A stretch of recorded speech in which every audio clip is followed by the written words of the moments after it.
Guys, welcome back to another video. I'm going to have some just old videos of mine replaying in the background while we talk about this, but we had a crazy set of events that for some odd reason took the internet by storm. I've seen a lot of reactions about the last Epoch news. I've seen some great reactions. I've seen a ton of ignorance, and so I want to actually address this with some intelligence. And the biggest thing that a lot of people aren't understanding about what happened with last the Epoch. So if you don't know, right? If you don't know, they've sold parts of their company multiple times now, and they came out and basically said, "Hey, we're going to give you the expansion for free, and but there's going to be like more microtransactions coming and possibly paid classes." Okay, and the internet lost their minds, right? Like even Dread, who's one of the most well-known last Epoch streamers and guide makers, etc. I've used a lot of his guides over the years. Great guy, great content. He's quitting the game over this and other reasons. But I want to talk to you guys about a couple of things that last Epoch has done that are really good, done that are really bad, that have obviously put them in this situation, and the truth of what choices they actually have. Okay. And here's the thing. What you have to remember is that, again, most of you already know this if you're watching this, hopefully, but when last Epoch started, it was a Kickstarter game, right? So basically, they funded the game. It's a small studio, it was a bunch of guys hanging out, making a game. Turned into one of the better launches, right? It was a 5-year period, and then when they actually launched, it was one of the better launches that a game has had. And I've been playing this game since basically the general population could get into the pre-sale and beta testing of the game. I've played it. I played the iterations. I don't even know how old this video is. I don't remember what season this is from. I just grabbed a video off my YouTube. Okay, but the big thing is their claim to fame was, hey, we're going to have a relatively cheap game. It's $30, right? If you look at the AAA's in this category, they're obviously massive, right? That's the big thing. The biggest problem has been they said they're only going to make money basically on microtransactions and seasonal packages, which is the pseudo Path of Exile model, right? And when I say pseudo, I mean Path of Exile 1 is free to play. However, if you actually want to play it at any sort of level of intelligence, you have to spend some money. That being said, I've spent a ton of money in Path of Exile on stash tabs, on microtransactions. Every season, I buy one of the packages to support the game. Every PoE 2 season, I buy one of the packages to support the game. PoE 2, it's obviously, if you pay for it, you can play the beta, right? It's not out yet. When it comes out, it will be free. But for now, if you want to play it, you have to pay $30 or whatever it is, right? So basically, it's not a free game. It's a $30 game. Let's just be honest. Path of Exile 2, $30 game. They should just say, hey, Path of Exile 2 is going to cost $30. That's what they should do. And if you buy it now, you can play it early. That they should just come out and say it, because that's basically what they've done, right? I don't know any actual real ARPG players at this point that are waiting for the free version of Path of Exile 2. Okay, so let's just be honest, it's a $30 game. Okay, but that being said, these guys came out and said, hey, we're going to make a $30 game and all the content's going to be free. It's going to be a live service game, which, if you understand how business works, that is a very bold claim. Very bold claim. And the reason it's so bold is because how the fuck do you make money to pay people if it's a one-time transaction game? And when they launched, they were like, yeah, our microtransaction store will be able to make money. I buy a seasonal pack every season to support EHG. I think they've done as good of a job as they could do given where they started. And when you think about it, you look at Blizzard North, right? You look at, well, whatever it's called now. I'm sure they've changed their name 700 times because North was probably it offended some fucking person who works for them with the people that they hire now. But basically, whatever the version of it's Blizzard that runs Diablo, they have a massive team. If you look at Path of Exile now, they have a massive team at GGG. Last Epoch was very, very small, is still smaller than the other two studios by far. And they put out a game that, in my opinion, is one of the most fun leveling and crafting experiences in the game to learn from nothing, even if you're a brain dead gamer dad like me. Okay. So I really appreciate Last Epoch. Last season with the dinosaurs, I thought was shit. I'll get into that in a minute. But basically, guys, here's what happened. They came out right out of the gate, launch, right? Crush sales. They were top of the Steam charts, crushing. Everyone was rooting for EHG. Great, great, great, great, great. Grand, wonderful, no yelling on the bus, right? I'm just restarting the video. So that was that. Then they had the next season, which was a little bit better, added some really good things, season 2, but it took them 5 months to put it out. And remember that when people aren't playing the season anymore and the microtransactions suck and it's basically the initial cost of the game, you're working for those next 5 months on basically $0 income, right? It's not a subscription model. There's nobody's continuing to play the game besides maybe Dread, right? And Pinching Loaf were probably the two guys still playing the day. And Aaron Action RPG, right? Fellow Aaron, what's up? He obviously was probably also playing the game. But outside of those three guys, no one gave a shit. 3 months after that, whenever the next ARPG season came out, everyone stopped playing Last Epoch. That's how the ARPG game cycle works. Is if you play ARPGs and that is your thing, okay, like me, you play the new season of the new game when it comes out. I play Torchlight, I play Diablo, sadly. I play Path of Exile 1, Path of Exile 2, and Last Epoch. Those are the 5 games that I'll play whenever a new season comes out. And I have new games, new content every other month, basically, right? Now, there's some times where it's every other week, it seems, and then there's nothing for 3 months, but different video. The point is, they went 5 months without anything. And then when they finally released their second season, they got bludgeoned with their release schedule, which everyone was like, oh, Path of Exile should move their shit. Fuck off. It took you 5 months to put out a season. Welcome to business. If it takes you that long and you have an up and coming game, see, here's how business works. And this is what you guys don't understand because you never fucking run one. Okay? If you're competing with somebody who's competing with you for the same dollar transaction, and you have the ability to crush them, you crush them. Blizzard used to know this. Ask me how I know. When I was playing World of Warcraft for a living, literally when I was streaming and YouTubing back in 2008, 2009, 2010, somewhere in there, I don't remember. Those years, somewhere in there. Understand that there was so many MMOs that were going to be the WoW killer, and magically on their release day or within a week or two of release, Blizzard magically had an event or they had a new expansion or they had something that came out that smokescreened the entire release of the game and just crushed them.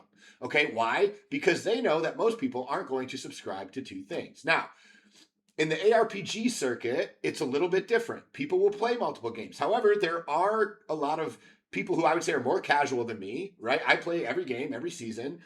That's my hobby. Okay, so I get that. There's people who just want to sit down and mash for a couple of hours. They don't want to buy 5 different games. So that's the money, but that is probably a larger part of the pie. And this is what a lot of guys who watch YouTube videos or hardcore gamers, quote unquote, don't understand. Because you're a hardcore gamer, you've never actually run a fucking business that has employees that you have to pay and rent and servers and electricity and utilities and yada, yada, yada. Right? And so when you take 5 months off and then create a season and then you get smacked in the dick by the big boy on the block, what happened? They immediately sold a portion of the company to basically fund the company, right? So the problem was with that season, the microtransactions didn't get any better. Yes, they had their little seasonal thing, which I bought one of them, but it wasn't the good one because I didn't think it was that good. And that was your only income when the season launched. And their microtransaction store, still, if you go look up right now, I don't have it installed on this computer because I just got this computer. So I'll install it next season, whenever it comes out. But what happened was I went to the microtransaction store because I have all these points, right? Because when you buy the packages, you get points to spend. I still have almost every extra point that I've been given over all of my purchases because the microtransaction store that they have sucks. Okay? So if the only way you're going to make money sucks, you're not going to make money. Okay? If you're not releasing, if you're redoing the Paladin, right? When they redid the Paladin where you're just doing the hammer slam, and they don't come out with some dope ass hammer microtransactions for that season, that is a company that does not have a clue how to make money. That's just what EHG is. They are a bunch of gamers who have no fucking clue how to make money. Okay? When Path of Exile, I would bet you this. When they redid the wands, I wonder how many microtransactions for Kinetic Blast, Frostbolt, any of the spells that people use for the Wanders with the new fixes, I will bet you, because I know I bought one. I ended up buying two because I didn't like the first one. It was more screen aids than the normal one, right? And so I bought them both because I had extra points just sitting there. Well, that's a transaction. You're using the points. These are things that end up making money because you run out of points. So when you want something else, you have to go buy more points. That's how microtransactions work. That's how you make money. Okay? These guys have nothing to spend their money on. As players, I have nothing to spend my money on. I buy the packs to support the company, but I have nothing to spend the money on because they're financially illiterate. Okay, which is why they sold part of their company originally. Now, with the acquisition by another company, okay, and you can go look at the names, and I'm not going to get into all the drama with that bullshit. I don't care. The point is, this company did not buy EHG out of good faith and to support the team while they fumble fucked their way through a business. Okay, making a great game is one thing. Making a live service game that is successful and can feed your employees and give them opportunities and family and raises and positions and comfort is completely different. And they have not figured this out. So they sold to a company who, I guarantee you, this company sat down and went, okay, how does this game make money? Cool. Okay, we've got this big of a player base. We've got this spike in season 2, but it took 5 months. Season 3 was dog shit. Okay. But we haven't added any of the avenues to make money. So they're sitting there saying, here's this raw thing that we have a lot of really great game developers, a really great community, people who really like the game. It's got good publicity from streamers. Like, even most of the reviews from streamers were very based. There's only a couple that were ignorant as fuck and have no idea how a business works, okay? There was a few, but I'm not going to name names. But most of them were like, yeah, guys, what did you want them to do? Shut down? Because that was the other option. They could just, hey, guys, we can't afford to make Last Epoch anymore. And then they just go away. And you know what? People will be really sad. And they'll be like, oh man, it was such a good game. And they'll comment or they'll make a Reddit post about how great it was. And then 2 days later, no one fucking cares about EHG anymore. Okay? I've seen this happen countless times. Okay? I'm a small business owner who's been in business for over 9 years in multiple locations across multiple industries. I know how this works. You see restaurants do it all the time. Saturday's going to be our last day as a restaurant. We hope you come see us. You know what happens? All the comments are like, oh, we love you guys. We don't want to see you go. And then they come out, well, 10% of them come out to eat dinner one last time, right? They sell all the shit. The business closes. Next weekend, they're eating somewhere else and they don't give a fuck. It might come up one time in conversation over the next 3 years. Of, oh, yeah, that place was really good. That's it. You meant nothing. If you quit, you mean nothing. If you give up, if you lose, you mean nothing. That's how business works. If you don't like that, welcome to fucking reality, you soft fuck. I don't know what else to tell you. That's just the truth, okay? So the point is, they sold the company, and if I was buying it, I would be sitting there going, wait, they've got all these players, all these purchases, all these people can come back and play the game. They promised that they weren't going to charge for expansions, which they're still not doing, which is fucking insane to me. They've built enough. If Blizzard can sell a second expansion for Diablo 4 and there's idiots, I will let Blizzard spit on it and put it back in, okay? I can't stand Diablo 4. I think their entire team is horseshit. I think the way that they handle the game is absolutely pathetic. I'll still play it. They have eroded all of my trust. I actually expect nothing from them. And if they do a good job, I go, I am pleasantly surprised. And I loved Diablo 3 Reaper of Souls when it came out. I played it all the way through, but I loved Reaper of Souls when it came out. Okay? Like, I played 10, 12 seasons before I had to, not play video games for a while. But The point is, even a company like that has zero community trust, like they're the biggest meme in the ARPG space. They went from the goats to the meme in the space, and they're still going to sell millions and millions and millions of copies of their new expansion. Why? Because they're going to put a paladin in it and add fucking what? 3 combo points to the tree? Congratulations. Last Epoch's uh, system with blessings, with skills, and every skill has its own tree, with crafting, with Gamba. Like, they have such a good base game. Like, they have the best pylons of any game. It can do other skills, it can drop lizards, it can drop a pile of loot, like it can give you buffs. It's a different experience every time you play. It is a very good game on the base. So if I'm buying this company, I sit down and I go, okay, I'm going to buy this company. What does it do well? It's got a great player base. The community loves it for the most part. Yeah, there's people who don't, but like if you look at the retention, the player base, like we got a lot of purchases. So if we can get 10% of the purchases to come back and try it, and we can actually get like a good season out, we got to hire more people to develop more content because season 3 was shit, right? But if we can throw a bunch of content and some great micros, we can probably quadruple what this company made last year in one season because they aren't doing anything to monetize the game. And while some of you may hate that, that's what companies do. That's what they have to do as a live service game who does not charge subscription base. So you guys can cry and bitch all you fucking want. But the truth is, you have 2 choices. You can subscribe or you can do microtransactions up the ass to make enough money to be profitable as a fucking company. And here's the thing that you guys don't understand. People don't pay their bills with rainbows, unicorns, fairness, and happiness. They pay their bills with cold hard fucking cash. Go tell your team, hey guys, I want to pay you in feel good and morality this quarter. Is that okay? We're not going to have any cash. They're all going to quit. So you guys talk about how money shouldn't be the thing, but then when you work somewhere, money's the fucking thing. How do I know this? Because I fucking have 30 plus fucking employees. Okay. I know how this works.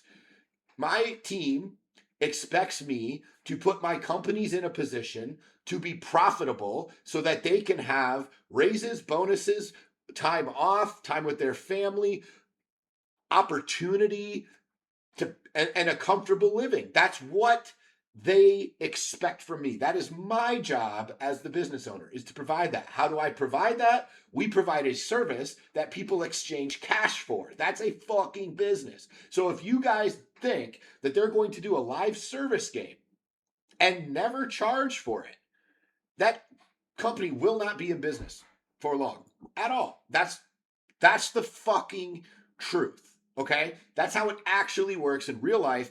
I know because that's what I do. Okay? So, what you guys have to understand is I think the company that bought EHG is going to 3 to 6x their investment if they do it mediocre. I think they could 10 to 40x their investment if they do it right and milk it. I think they could do a pump and dump where they pump it up, do a crazy monetization technique, and then in a year and a half, they erode everything. But the people outside who don't know that just see the bottom line and buy it, and then they scapegoat them and pull the rug out. That could be another option. I've seen companies do that too. I don't think EHG would allow that, but they don't own the fucking company anymore, so it doesn't matter. So what you guys have to understand is that you can be pissed, but here was Judd's other choice. Okay, and here's what that company who bought him, before they bought him, here was the other choice.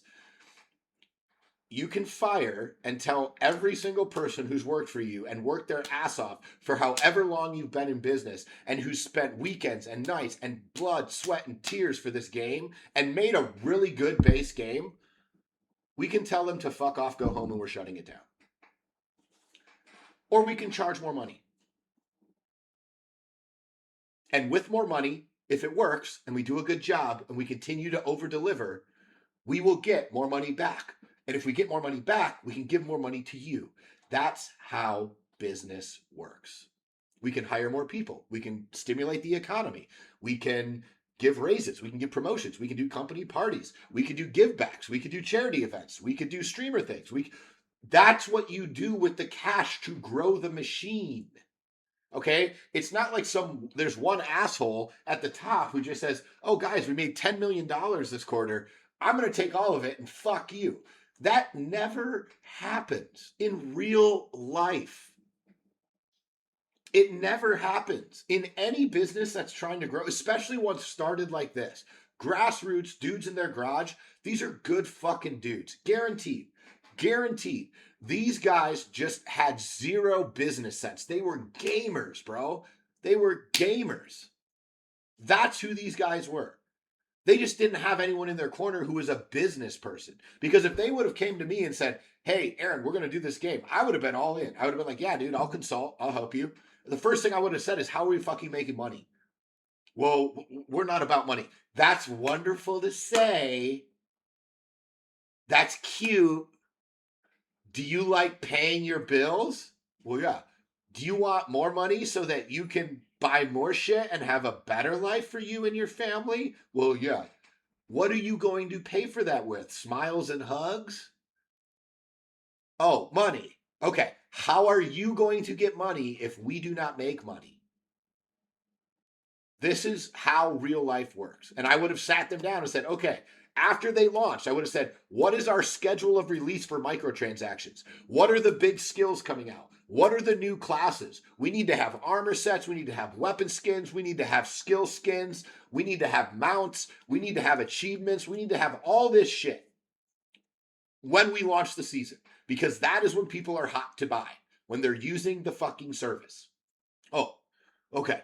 So we're going to take 3 people and put them on that. That's all they're going to do, is they're going to bring us every week. They're going to bring us 4 to 5 pieces until we get it fucking how we want it. And then that way, by the time we launch, we have a fucking monster of a microtransaction so that people can spend their in-game points, buy more, get all the shit, and give us more money. And then you know what we're going to do with that money? We can hire more developers so that we can put out seasons faster and not get our face stomped in when GGG decides to launch their shit, because they're not moving for anybody. And they shouldn't. They're the big swinging dick. Okay? The big swinging dick does not ask questions. He just swings the big dick. Okay? Everybody else watches out or takes it to the face. GGG or EHG decided to take it to the face. And they got fucked because of it, right? Like, they tried to go up against Goliath, and 9 times out of the reason that the story of David and Goliath is crazy, because the little guy beat the giant with a rock, is because 99 times out of 100, Goliath stomps his fucking face in. Okay? The reason that we are inspired by the story of David versus Goliath is because of the fact that it's the one time the underdog won. The reason it's called an underdog is because the majority of the time, the favorite wins. That's why it's the favorite. That's why the odds are in their favor. Okay? That's how it works in real life. Now, occasionally, sucker punches happen. In the most part, that's not what happens, and EHG found it out the hard way. So this was their only choice. And it's mind-blowing to me how many people are talking about them like they're greedy, like they're sellouts, like this. These guys made a mistake. At the bottom end of the line, they made a fucking mistake. That's what they did. They fucked up.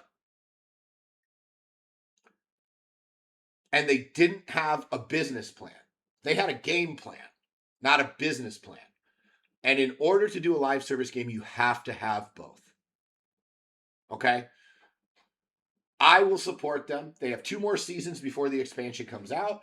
I will buy packs for both of them. I want every single person on EHG's team to know you did the right thing. You fucked up, but you did what you had to do to keep the company to going and surviving. And I, for one, will applaud you, assuming that your game doesn't suck balls. Okay? If you put out another season 3 just shit fest, I'll probably play it for a week. I'll still buy your shit for that season, but the next season, I'm going to be skeptical. Okay?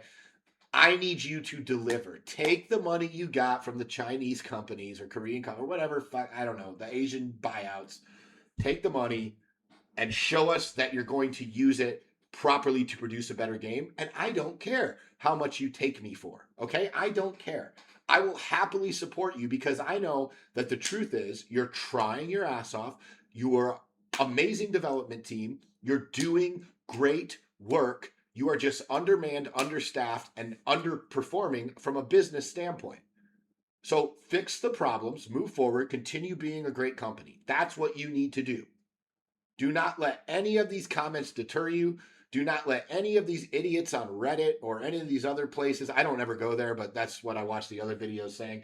Don't let any of these morons in the comments who think, oh, they're so blah, blah, blah. Like, fuck them.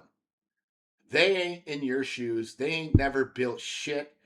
They have no experience to stand on. You wouldn't ask some if let's put it this way. When I have a question in business, I ask people who do more business than me, not less. I don't ever go to Facebook and say, hey guys, I have a question about my business. And then I read the comments from a bunch of fucking idiots who've never owned a business and take that as advice. Okay? Don't make that mistake either. Talk to people who have done it. I know you guys are friends with GGG. I know you guys are probably have friends in Blizzards and all the other companies. There's no reason that you can't have a meeting and talk to them. And even if you have to pay for the meeting and say, hey, what works, what doesn't? Talk to the CEOs who bought you out. Hey, in your experience, what works, what doesn't? What aligns with our business and our motto and what we've built so far that we can use to implement that doesn't completely gut our core values, but also gets us in a position to where we can continue to do this and be profitable doing it. That's what you need to figure out. What my suggestion would be is your microtransaction store sucks ass. You should be ripping out transactions. You should be anything you're releasing that's new, you should have 10 to 20 transactions for that thing that people can just mill. Okay? Torchlight Infinite, I played last season. Or the season before last was my first season. Didn't spend a lot of money because I didn't like the gacha thing. This season, because I already knew I loved the game, I bought the new character, I bought some skins, I bought some pets, I spent some money. I spent the same amount of money I would spend on a fucking pack for PoE 2 or PoE 1, which I do every season because I love the games and I want them to continue to be made. You want people like me to buy your shit. That's what you want. If you are worried about the guy in Reddit who doesn't have $10, he shouldn't be playing video games that much anyway. He should be working and making a fucking living. Okay? Video games are supposed to be a hobby. They're supposed to be for enjoyment. They're supposed to be, some people, it's their livelihood. But there's a lot of just degens who just waste their life doing this. Ask me how I know. I used to be one. Okay? Those people who complain are going to complain regardless of what you do. They are not your target market. They're never going to be the big spenders. They're never going to be the ones that are supporting your company long term in an amount of money that makes a difference to you. They are the 80%. You want to focus on the 20% of your marketplace that brings you the most amount of money and what those people are doing and all of that. That's what you want to be doing. Have a great day. Let me know what your